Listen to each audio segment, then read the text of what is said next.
আসসালামু আলাইকুম, কেমন আছেন সবাই? আল্লাহর অশেষ রহমতে আমরা ভালো আছি।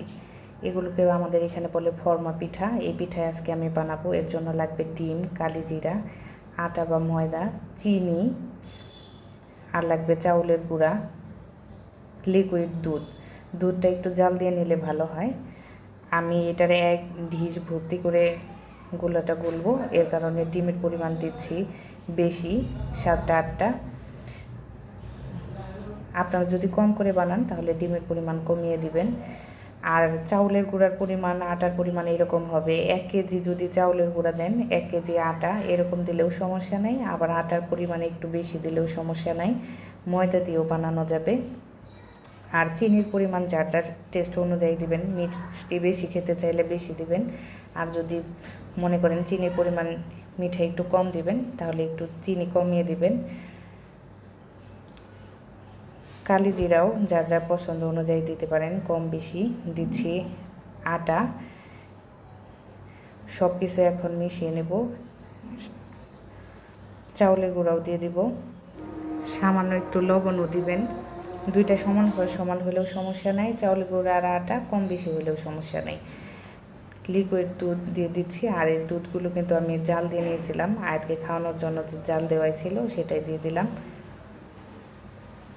এখন সব কিছু আস্তে আস্তে হাত দিয়ে মেখে নেব। পানিও লাগবে। পানিটা ফুটন্ত পানি না, নর্মাল পানি, টিউবওয়েলের পানি দিতে পারেন। এটা একটু সময় নিয়ে ব্যাটারটা বানালে ভালো হয়, কারণ চিনিগুলো তো ততক্ষণে গলে যাবে। আর চিনির থেকে যেহেতু পানি আসে, এর কারণে পানির পরিমাণ আগে একটু কম দিবেন। আস্তে আস্তে সময় নিয়ে করবেন।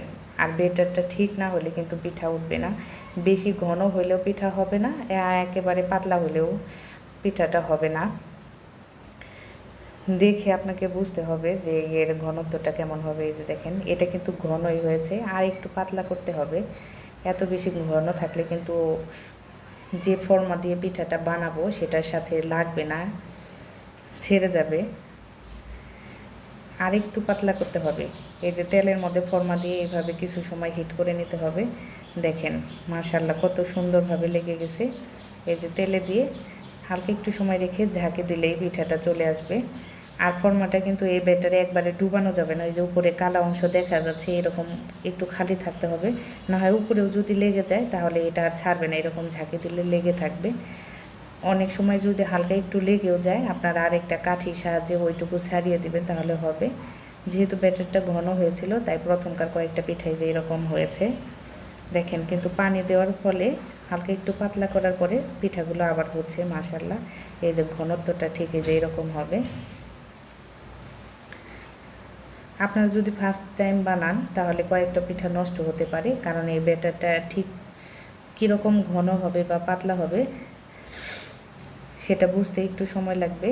যদি ঘন হয় একটু পানি দিয়ে নিলেই হবে। দেখেন মাশাআল্লাহ পিঠাগুলো কতটা সুন্দর হচ্ছে। আর এটা এখন তেলে থেকে উঠানোর পর হালকা একটু নরম থাকবে। 4-5 মিনিট পরেই মচমচে হয়ে যাবে। এর থেকে বেশি কালার করে তুললে কিন্তু তেলে থেকে ওঠানোর পরেও আরও বেশি কালার হয়ে যাবে। হালকা হালকা একটু কালার চলে আসলে এটা উঠায় রাখতে হবে। দেখেন একদম সহজ। এই পিঠাগুলো কিন্তু শহরে মামারা মাথায় করে নিয়েও বিক্রি করে। যাদের ঘরে 4-5 বছরের বাচ্চা আছে তারা এটা বানিয়ে রাখতে পারেন। 2-3 মাস পর্যন্ত রাখা যায়, মচমচাই থাকে বক্সে রেখে দিলে। আমার ভিডিওটি ভালো লাগলে চ্যানেলটি সাবস্ক্রাইব করবেন। ভালো থাকবেন সবাই। আল্লাহ হাফেজ।